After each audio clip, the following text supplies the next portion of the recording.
81 í sóttkví á landinu vegna COVID-19 faraldursins. Öll sýni að einu undanskildu hafa reynst neikvæð. Efling hefur veitt undanþágu frá sorphirðuverkfalli vegna faraldursins. 200 Íslendingar komu til landsins seinnipartinn í dag eftir skíðaferð á Norður-Ítalíu. Lögreglumenn og heilbrigðisstarfsfólk tók á móti þeim. Einn þeirra segir óþægilegt hversu misvísandi upplýsingar farþegar hafi fengið. Rúmlega 30.000 hermenn gætu verið á heimleið frá Afganistan á næstunni eftir 18 ára stríð. Bandaríkin hafa samið frið við talibana. Karlmaður liggur þungt haldinn á sjúkrahúsinu á Akureyri eftir hnífstungu árás á Kópaskeri í gærkvöld. 3 eru grunaðir aðild að árásinni. Það ræðst í kvöld hver verður fulltrúi Íslands í Eurovision í Hollandi í maí. 5 lög keppa til úrslita í troðfullri Laugardalshöll.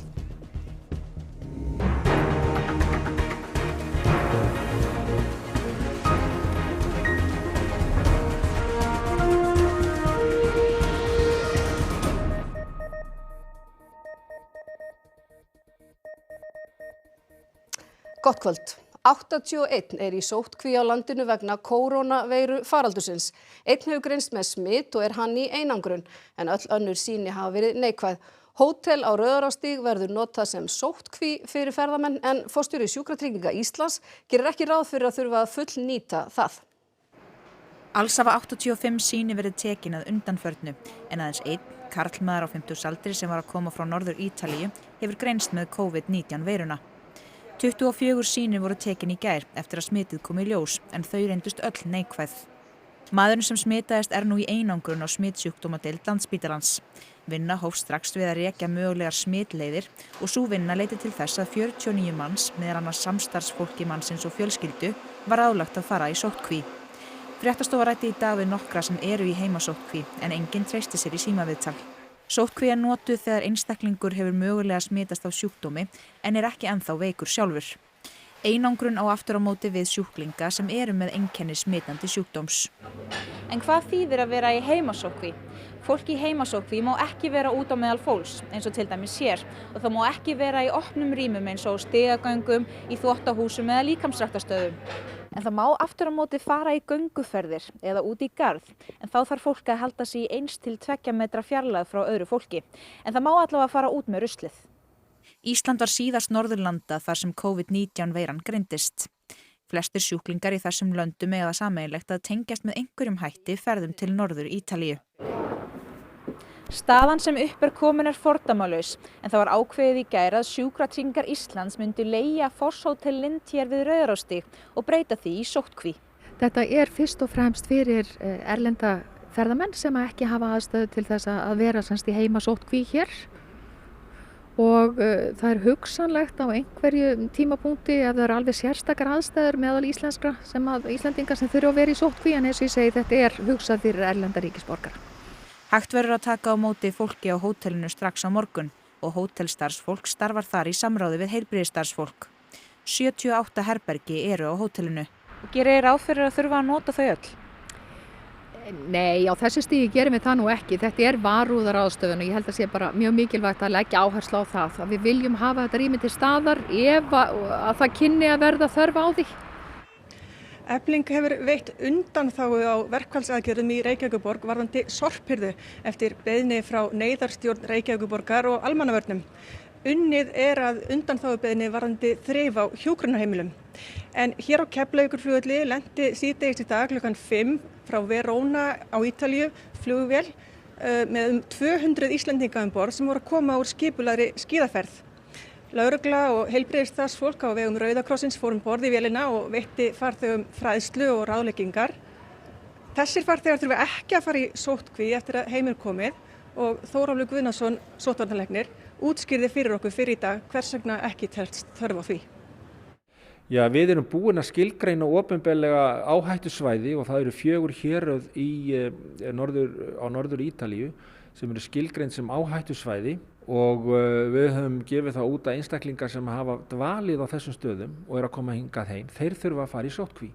Þeir sem hafa verið fyrir utan þessi svæði en keyra bara inn til Verona og fljúga heim, þeir eru ekki taldir verið mikilli áhættu, en við biðjum þá að láta vita ef það veikist innan 14 daga frá komu, að láta okkur vita það þannig að þetta bregðast við.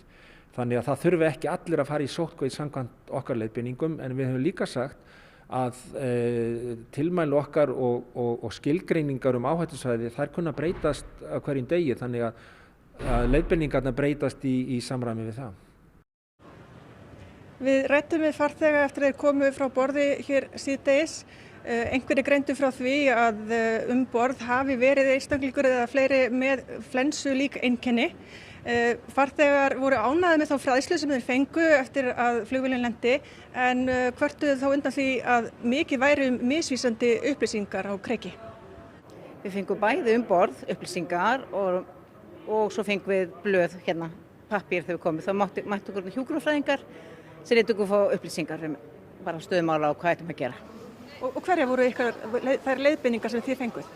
Mér persónulega finnst ég búin að fá alls konar upplýsingar og við erum að fara í sóttkví, ekki fara í sóttkví og maður er ekkert viss. Ég myndi gjarna vilja að það væri bara ein regla sem allir ættu að fara eftir, en það er ekki svoleiðis. Nú segir sóttvarnalæknir að þið þurfið ekki að fara í sóttkví. Hvað ætlið þið að gera? Við ætlum að fara í sóttkví.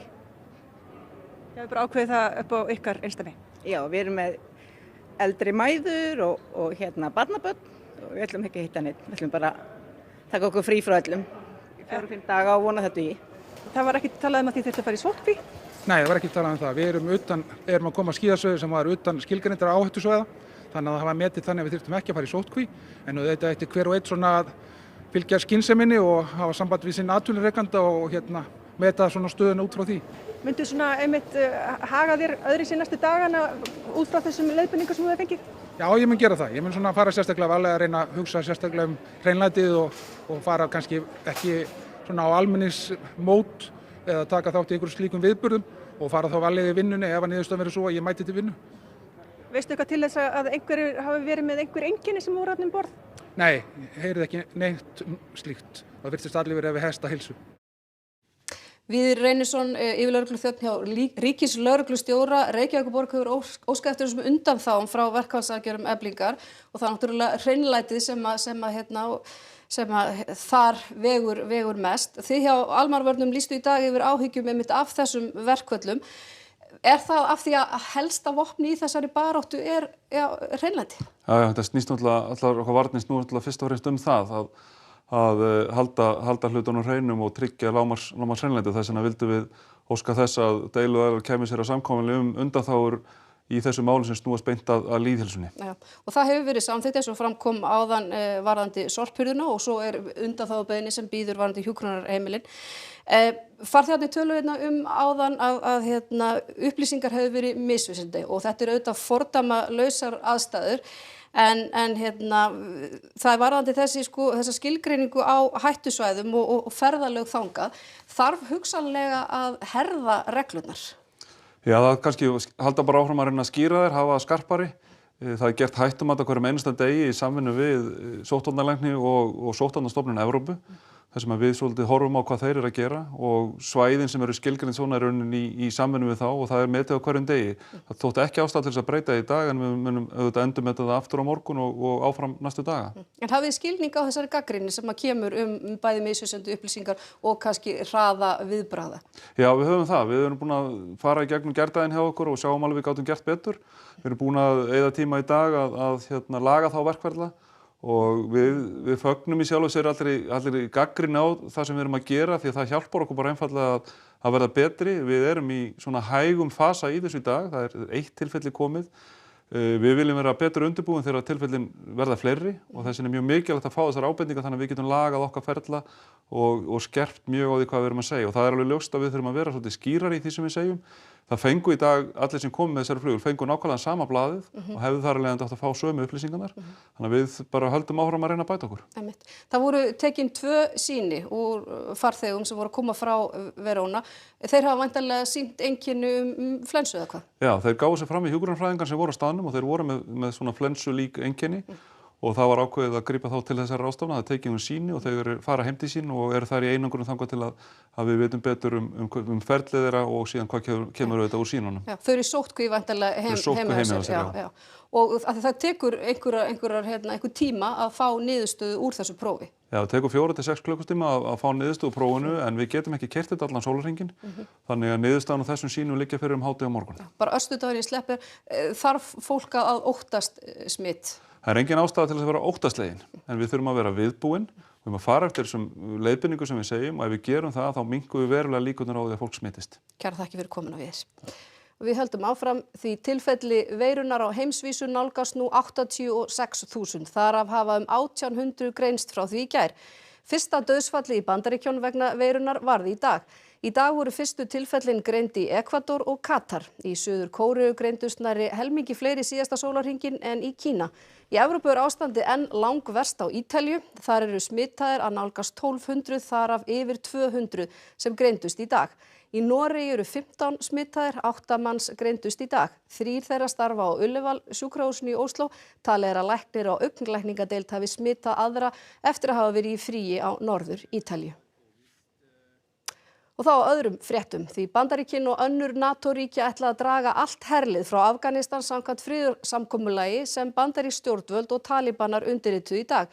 Lengsta stríði Bandaríkjanna gæti verið lokið á næstunni.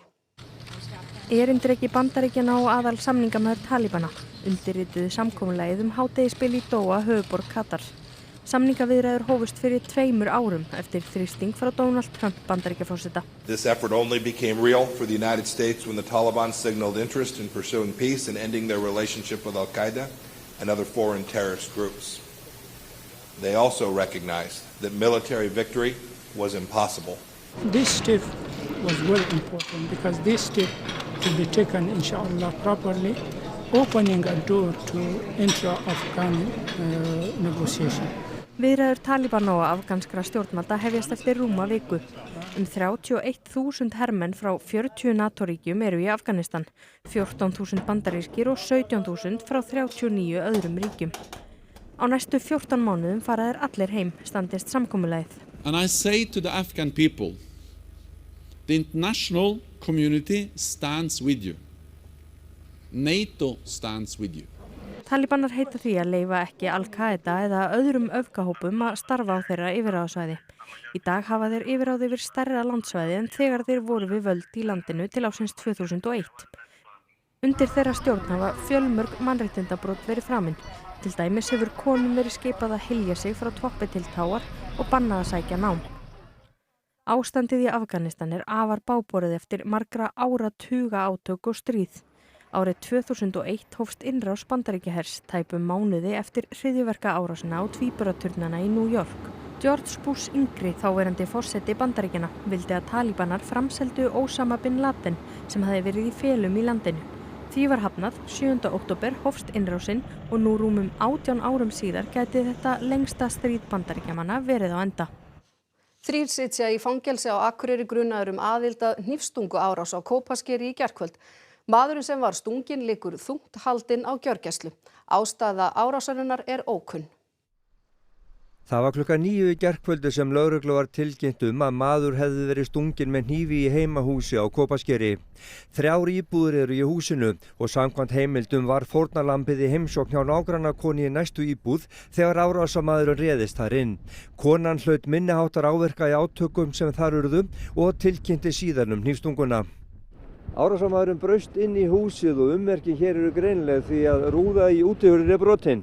Lögregla vaktar húsið á meðan rannsókn málsins fer fram.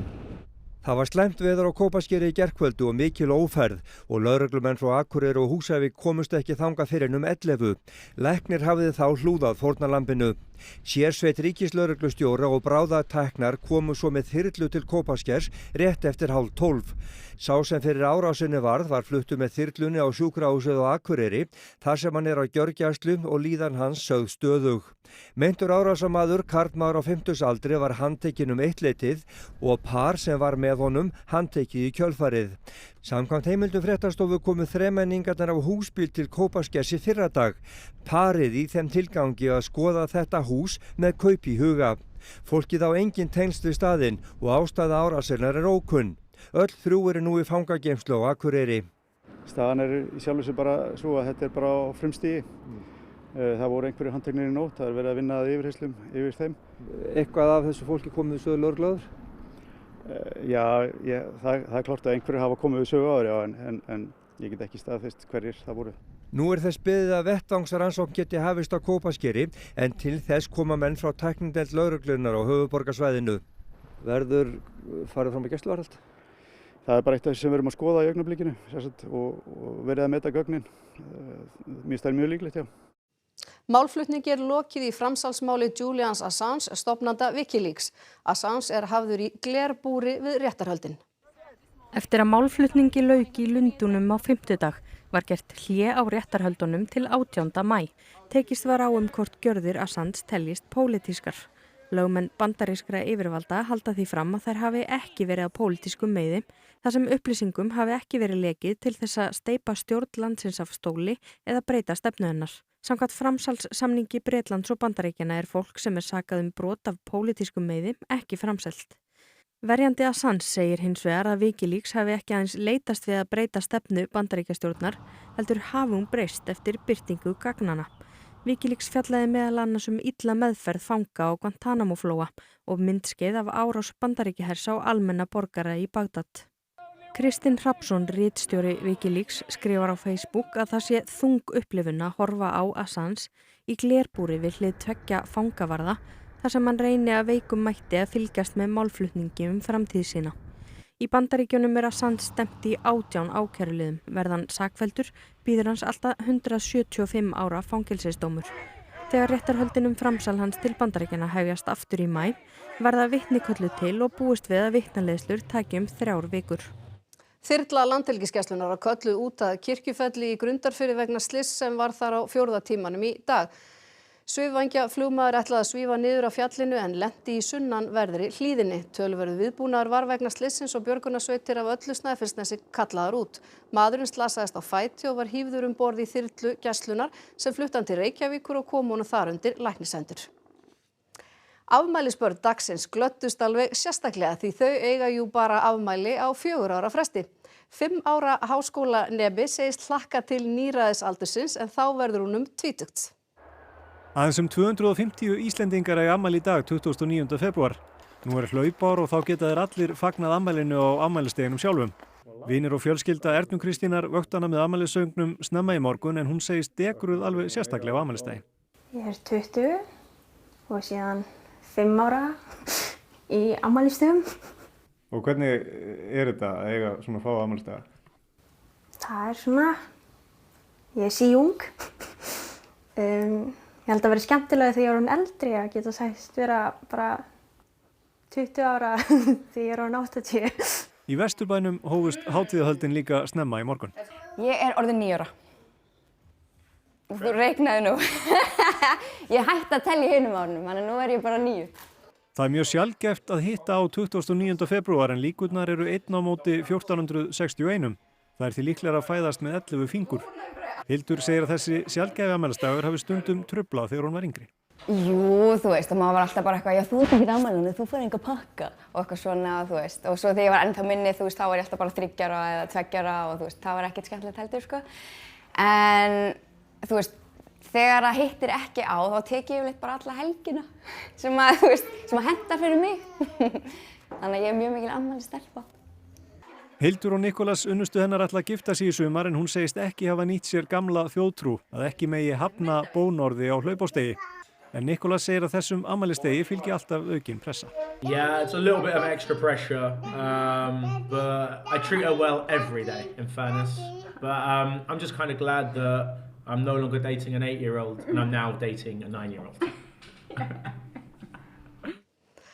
Já, og það ræðist í kvöld hver verður fulltrúi Íslands í söngvakeppni evrópskra sjónvarpsstöðva í Rotterdam í maí. Laugardalshöllin er orðin full af fólki sem eflaust orðið óþreyjufullt eftir að sjá sitt fólk á sviðinu. Björg Magnúsdóttir og Gísli Marteinn allt til reiðu fyrir útsendinguna í kvöld. Jú, ég myndi nú aldeilis halda það að hér væri allt til reiðu í höllinni eða hvað Gísli Marteinn? Já sko, hugtakið að sé kátt í höllinni hefur bara aldrei átt jafn vel við. Það sko brjálað fjör hérna fyrir aftan, inn í sminkherbyggi og ég var í sminki eins og þau kannski sjáið og sminkurnar voru í alvöru að segja að þær teldu sig aldrei hafa upplifað jafn svona skemmtilega stemningu. Atriðin eru svona, þetta frekar ungt fólk í ár og þau eru svona öll dálítið saman í þessu og mjög peppuð ef við notum það orð. Já, ég held að sé full ástæða til að nota það orð. En hér eru líka góðir erlendir gestir, þannig gott fólk að við erum hér með Eurovision stjörnur frá Noregi. Velkommen, kom nú.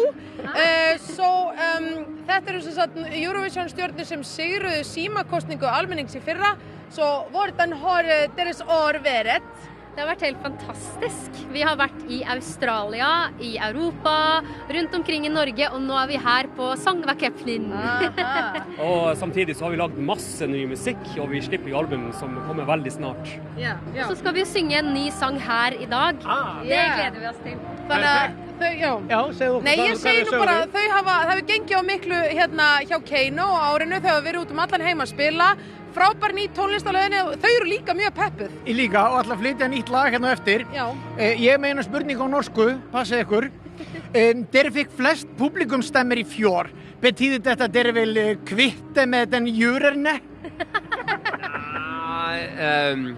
Vi føler kanskje at publikum må ha mer makt, og kanskje juryen skal bli litt større, men vi har dessverre ikke makt til å gjøre det, så vi håper at både juryen og publikum her i dag finner det rette.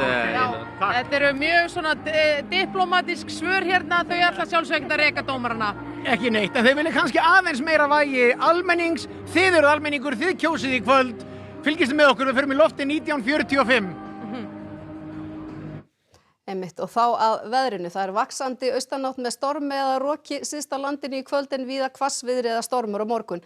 Snjókoma vestanlands fram á kvöld en rigning eða slydda við suðurströndina á morgun. Frost að 5 stigum í nótt en hiti kringum frostmark á morgun.